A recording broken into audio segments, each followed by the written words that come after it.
好來，繼續來看台南中西區一間病院，有一個男子排隊要領藥啊，講不滿到櫃台人員態度無好，是當場飆罵指責到對方。邊仔民眾好心甲提醒，結果男子閣較火大，雙方爆發到口角，閣嗆講要提出到告訴。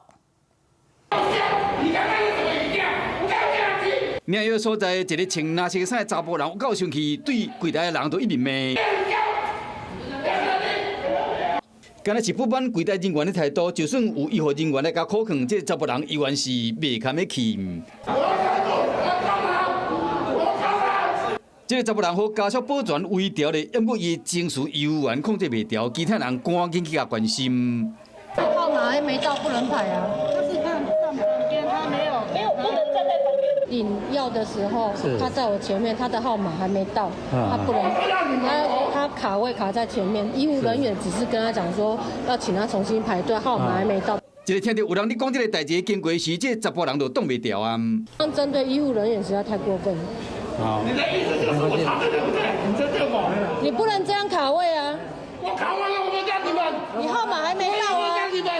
衝突嘛，驚動警方來到現場。代志發生在台南中西區的一間病院內底。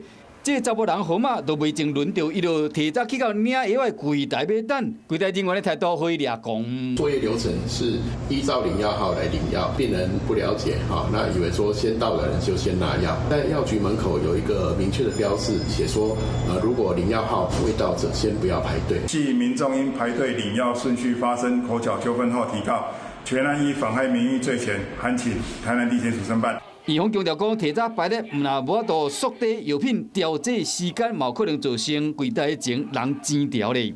所以講咧，鄉親若要領藥的時，會當看現場的叫號，等號碼挖緊，也是叫號了後，才去領藥啊，安尼較順。